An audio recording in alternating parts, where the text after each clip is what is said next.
What if death made a mistake, and a child came back carrying the memories of every soul that refused to let go? In the forgotten town of Cold Hollow, Montana, buried beneath layers of snow and silence, lies a true story, darker than legend, the chilling case of Silas Everborne, the boy who never aged. This isn't just another ghost story or campfire tale. This is a haunting historical mystery, one that whispers through generations, captured in broken photographs and voices that never fade. Stay with us as we unravel the truth behind a child who defied time, a town gripped by fear, and a silence louder than screams. If you think you've heard it all, think again. In the dead of winter 1883, Cold Hollow, Montana, became more than just a forgotten frontier town. It became the backdrop of a mystery that would haunt history itself. Snow fell like silence made visible, covering streets, memories, and sins. But inside Stillwind Orphanage, one child remained untouched by time. His name was Silas Everborne, and for 3 years, he hadn't aged a single day. Locals whispered about him in hushed voices, the boy with old eyes. They called him. Children avoided him. Adults feared him. And every step he took seemed rehearsed by someone much, much older. This wasn't imagination. It was a ripple in reality. And on one frost-bitten morning, as Father Thorn Alabaster watched from the chapel window, the first crack in reason began to split, leading us into a truth far stranger than folklore. What if a town kept a secret so chilling, even the snow refused to speak of it? In the winter of 1883, Cold Hollow, Montana, became a place swallowed by silence, a silence so unnatural it felt alive. Snow didn't just fall, it smothered. It wrapped the town in a shroud of white stillness, where wagon wheels creaked like whispers, and even prayers seemed to freeze mid-breath. Locals said it was the coldest winter in decades, but the chill didn't come from the wind. It came from something, or someone. At the heart of Stillwind Orphanage lived a boy named Silas Everborne, and for 3 long years, he hadn't grown a single inch. No one could explain it. No doctor could diagnose it. He was 11 when he arrived, and he was still 11, unchanged, unblinking, and terrifyingly aware. People called him the boy the seasons forgot, but behind closed doors, they said worse. They said he watched them when their backs were turned. They said he remembered things no child should know. And as the snow thickened and the sun grew pale, Cold Hollow braced itself for the moment when that silence would finally speak, and what it might reveal next. Have you ever looked into a child's eyes and seen someone ancient staring back from the frostbitten window of St. Bartholomew's Chapel?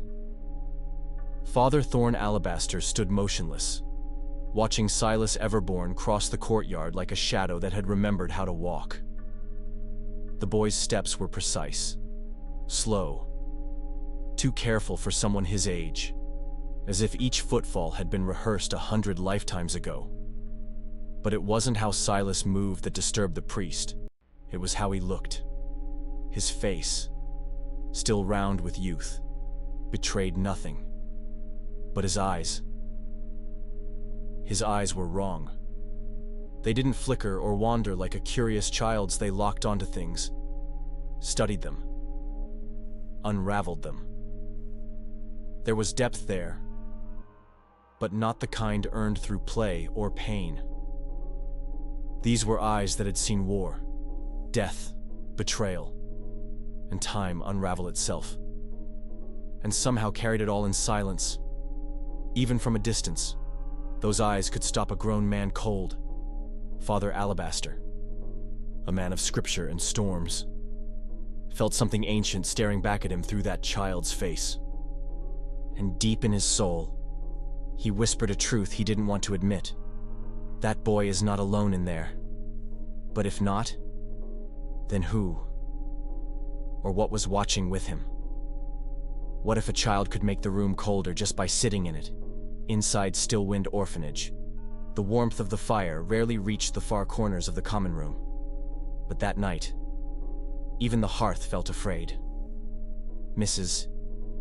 Hester Vane, the stern-faced matron, watched from the kitchen with narrowed eyes as Silas Everborne sat alone before the fireplace. Unmoving. Silent. Like a painting that had been placed there centuries ago. The other children had retreated early to their beds, not because they were tired, but because Silas was there. They whispered about him under the blankets, swearing he told stories about people who had died long before any of them were born, describing their faces in detail, recounting the exact words they spoke as they passed. Some said he even mentioned names from gravestones no one had read in years. That night, the flames flickered unnaturally against Silas's face, and for a brief, stomach-turning moment, the shadows didn't belong to him. An older man's profile danced across his cheeks, hollowed, sunken, with eyes that had seen generations fall. It was like watching a ghost borrow a body just long enough to remember how it used to breathe. Mrs. Vane clutched her cross. The fire popped, and Silas blinked. Slowly, as if someone else had just left the room. Whatever he was, the fire didn't warm him, and the darkness didn't scare him. Something far older sat beside that boy, and soon, the town would feel it too. What happens when science comes face to face with something it can't explain?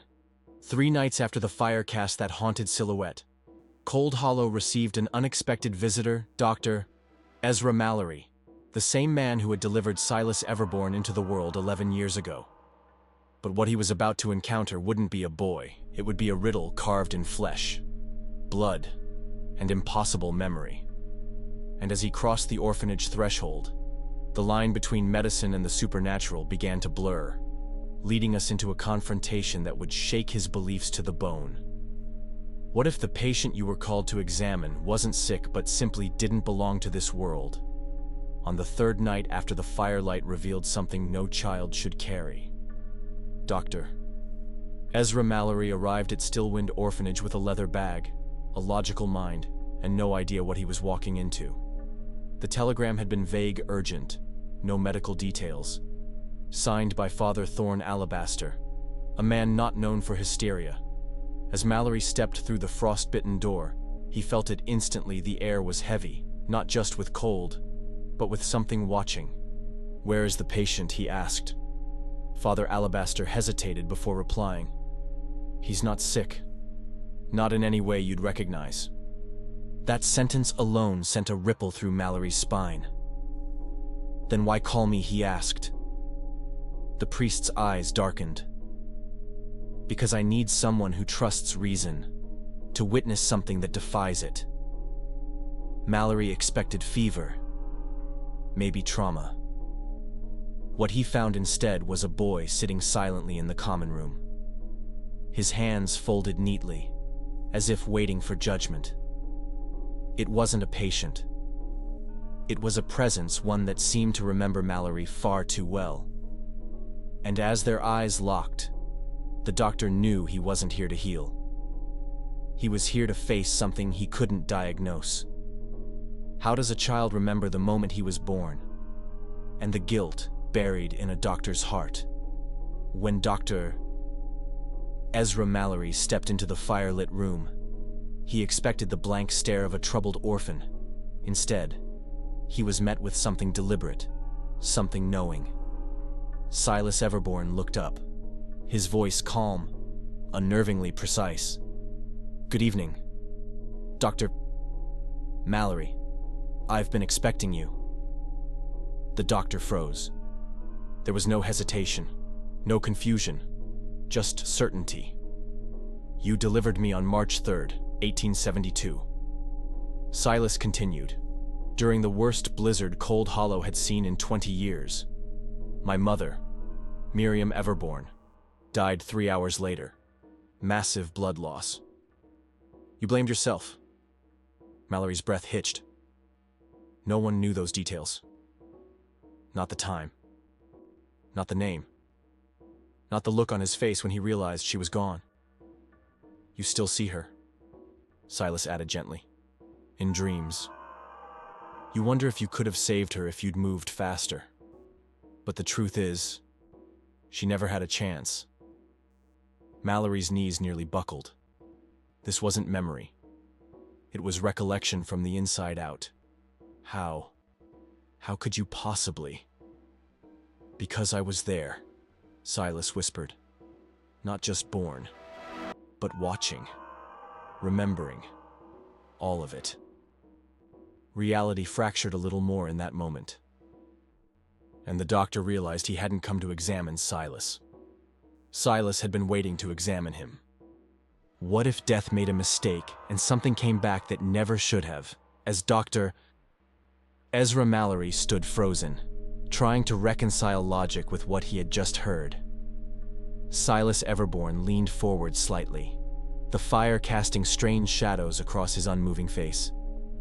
You're wondering what I am, he said quietly. Why I remember what no one should. Why I haven't changed in 3 years. He didn't wait for an answer. The truth is, I died. The night I was born. My heart stopped for nearly 10 minutes. You remember the panic, the shouting, the silence. And then, something pulled me back. Mallory's throat tightened. He did remember it, the brief flicker of a heartbeat, the impossible gasp. But I wasn't alone when I came back. Silas continued. Something else came with me. Or maybe many things. I'm not just a boy anymore. I'm a vessel. A resting place for souls that never found peace. When death let go too soon, they found me. His voice didn't waver, but there was sorrow underneath it, like a weight too old for a child to carry. I didn't ask for them, but they came anyway. Regret has a voice, and I hear all of them.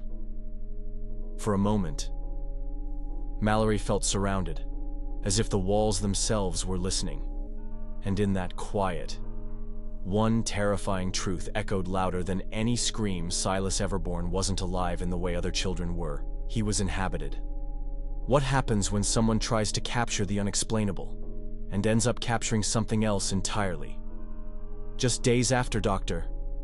Mallory's encounter with the boy who remembered death, a traveling photographer named Jeremiah Holloway rolled into Cold Hollow, chasing rumors of a child who didn't age. But what he didn't know was this: some images burned through glass and never let go. What if your camera captured something your eyes were never meant to see?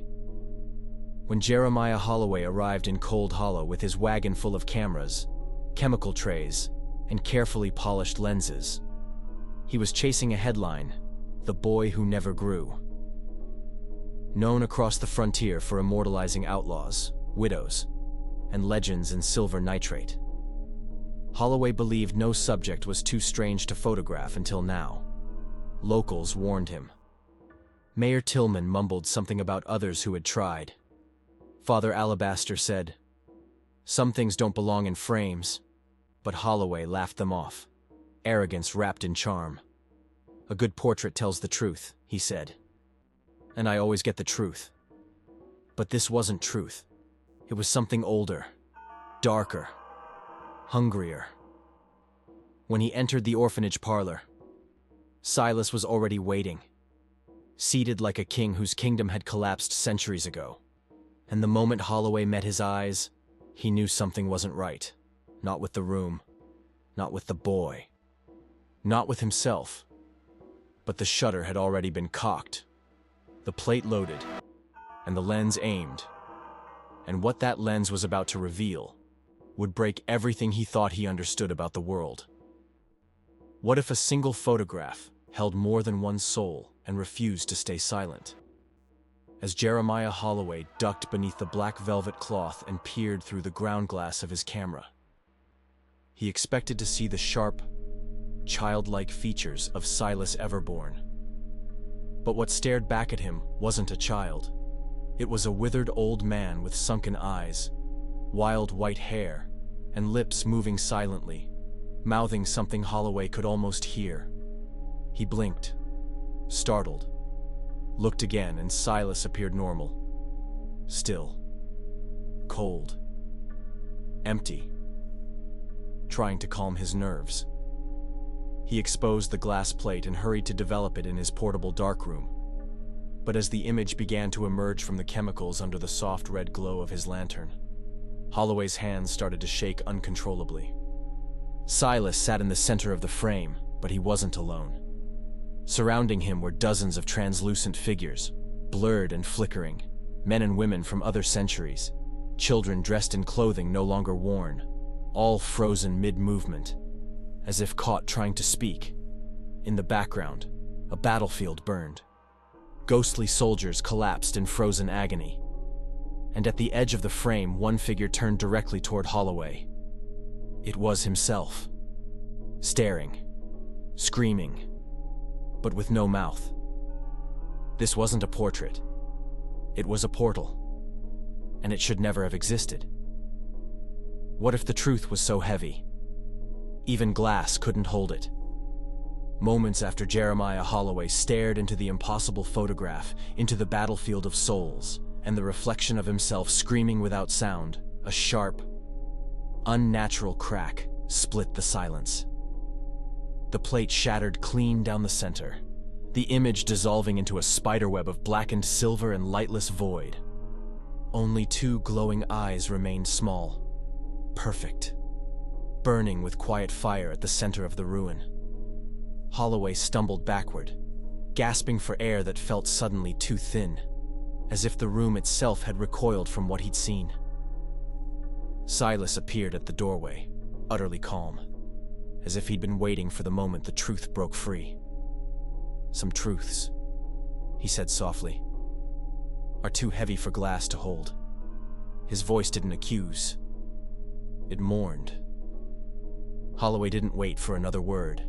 He packed in silence, hands shaking so badly he dropped lenses, chemicals, and memories he'd never recover.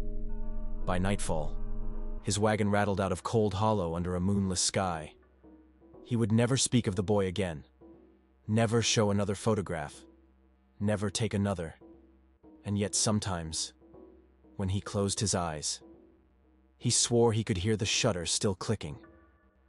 From the other side, what if the body of a child held the biology of a ghost, and science became the final witness to the impossible after Holloway fled Cold Hollow? Dr. Ezra Mallory returned with a new resolve. He would no longer seek comfort in theory.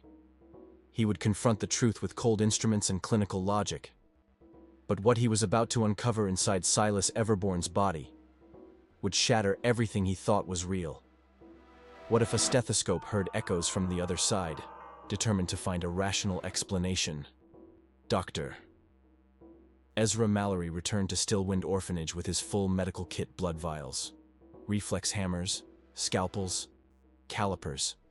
This wasn't curiosity anymore. It was desperation. He set up a makeshift infirmary in a quiet corner of the orphanage, sterile and cold, trying to reduce the unthinkable to numbers. Silas sat perfectly still on the examination table, hands folded, eyes ancient. Mallory measured his height, weight, temperature, pulse. Every single reading was identical to 3 years ago, down to the decimal. His pulse beat only 40 times per minute, slow and deliberate, like a clock ticking somewhere beneath the earth. His body temperature hovered at 94 degrees, far below normal, but his skin was warm and dry. Reflexes were intact, but delayed, like signals echoing through a tunnel too long for any living child. And when Mallory touched his bones, they felt wrong, dense, solid, like they'd been sculpted decades before. This wasn't medicine anymore. This was a post-mortem on something still breathing. What if your test results told you the body in front of you had lived and died? Dozens of times, Dr. Ezra Mallory reviewed the numbers again. Then again, every reading defied science. Silas Everborne's body had not changed in 3 years. Not a fraction of an inch grown. Not a single pound gained or lost. His resting heart rate, an impossibly low 40 beats per minute. Not slow from illness, slow like a machine powering something far too old. When Mallory drew blood, the syringe pushed back, as if resisting. The fluid inside was nearly black thick, cold, and moving unnaturally slow. Under the microscope, the cells told a story no textbook had ever written. Some were fresh and young. Others shriveled and aged beyond recognition, coexisting in impossible contradiction. When he examined Silas's bone scans using his new portable X-ray rig from Denver, the images chilled him, bone density matching that of an 80-year-old man, yet with none of the erosion or trauma, as if the boy's frame had lived decades without ever breaking. This wasn't data, it was a eulogy written in flesh. And Mallory knew then he wasn't treating a child. He was studying a phenomenon death couldn't explain. What if a child's body was a vault and the dead had the key? After hours of tests that rewrote every rule Dr. Ezra Mallory had trusted, Silas Everborne spoke not with fear, but with quiet resignation. "You're trying to understand what I am," he said, eyes steady and far too knowing. "I'm what happens when death lets go too soon, and others refuse to leave." Mallory leaned in, despite the chill crawling up his spine. "Others," Silas nodded slowly. 17 so far. All blood. All mine. Grandfathers. Great aunts. Cousins I never met. Each one died with regret, unfinished, unresolved, unready. And instead of crossing over, they came here." He tapped his chest softly. "This body is a repository, Doctor. A resting place. For every Whitmore who left with something unsaid, something undone." Mallory couldn't breathe. This wasn't reincarnation, it was possession by bloodline. "Do you feel them?" he asked. Silas blinked once. "I dream their memories. I weep their tears. I die their deaths again and again." Mallory realized he wasn't speaking to one boy. He was speaking to a chorus of the unwilling dead, echoing through a child who never should have survived. What if behind a child's gaze, thousands of others were quietly watching, waiting for their turn as Dr. Ezra Mallory lifted his penlight to examine Silas Everborne's pupils. He expected the standard response: constriction, dilation, perhaps a flinch. What he saw instead stopped his breath mid-motion. Reflected in the boy's eyes wasn't the sterile infirmary, but a vast, lightless void, filled with countless other eyes, blinking, shifting, watching him back. Some were wide with terror, others narrowed with rage. Some were impossibly old, cracked with time. It wasn't a trick of light. It was a presence, as real as the tools in Mallory's shaking hands. "They live just behind the surface," Silas said softly, not even blinking. "Waiting. Each one hoping it's their turn to look out." Mallory staggered back, dizzy with the weight of so many lives peering through a single face. This child didn't just remember the dead, he housed them, carried them, saw with them. Every glance from Silas was a gamble who was looking out this time. The doctor couldn't answer, and he wasn't sure he wanted to know. Because some gazes don't blink, they just linger. What if the thing that died in your hands came knocking on your door years later, just past midnight, as wind clawed at the windows and cold hollow held its breath? Dr. Ezra Mallory heard a soft knock 3 times, deliberate. He opened the door to find Silas Everborne, barefoot in the snow, utterly untouched by cold, eyes glowing faintly in the moonlight. "You're wondering how I got here," the boy said calmly, stepping into the warm lamplight. "Sometimes," I just appear. The rules are softer for me. Mallory, too stunned to speak, only watched as Silas settled by the fire, like a traveler returning to someplace older than memory. Then came the words that tore through the doctor's chest. I died the day I was born. Silas didn't blink. You know it's true. My heart stopped for nearly 10 minutes, but something didn't let me go. Something pulled me back, and it brought others with it. He looked up, voice quiet, broken. I don't know if I'm still that boy, or just what's left of him. Mallory realized, in that moment of impossible silence, that the dead didn't just walk in Cold Hollow. Sometimes, they sat in your chair and told you the truth. What if a child didn't disappear, but simply returned to where souls go when they're finally heard? As winter deepened and the shadows grew longer in Cold Hollow, the whispers around Silas Everborne turned into silence. Not the silence of peace, but the silence before a storm of revelation. Because when the boy vanished, he didn't go alone. And what he left behind was a message burned into time itself. What if someone vanished without a door opening, a window cracking, or a single footprint in the snow, yet the walls still remembered they existed? On the morning of March 21st, 1883, Silas Everborne was simply gone. No bed sheets disturbed, no floorboards creaked, no witness to his final steps, but something remained. Above the headboard of his neatly made cot, burned into the wood like a scar left by fire, were 7 haunting words. We were never supposed to be here. The message wasn't carved, scratched, or inked. It pulsed faintly, as if still smoldering. Mrs. Vane fainted on the spot. Father Alabaster wept. Doctor. Mallory arrived within the hour and ran his fingers across the scorch marks, feeling not heat but memory. It was a goodbye that wasn't meant for the living but for the souls tethered too long. There was no sign of Silas inside the orphanage, but outside, some swore the wind whispered his name, over and over, as if Cold Hollow itself was exhaling his departure. And the message he left behind, it wasn't a warning, it was a release. What if 12 children vanished without a sound, yet their voices never stopped echoing? In the hours following Silas Everborne's disappearance, panic swept through Stillwind Orphanage.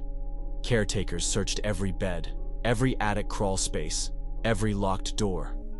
But one by one, the chilling truth settled in: all 12 orphans were gone. No signs of struggle, no broken windows, their beds still made, shoes still lined up at the footboards, toys untouched. But the rooms weren't empty. They were haunted. Because in the stillness of morning, voices lingered. A whisper from the hallway. Tell my mother I'm okay. A laugh from the stairwell. Too faint to be real, I'm not afraid anymore. Father Alabaster collapsed to his knees in the main dormitory as the orphanage filled with sound not of chaos, but of release. These weren't cries for help. They were farewells. Doctor. Mallory stood motionless, heart pounding, as one child's voice gently echoed past his ear. We're going home now.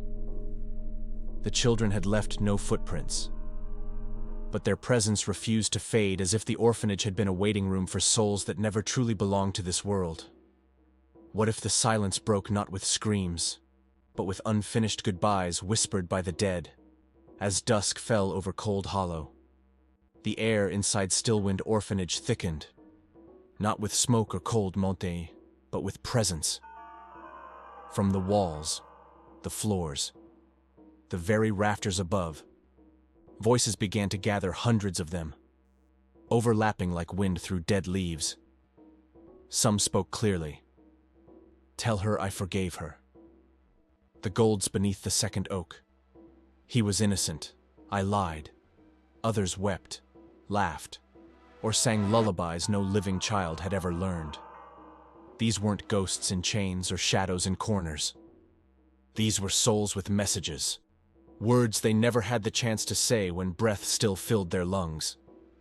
And now, through some breach, some crack opened by the boy who bore them all, they had found a voice.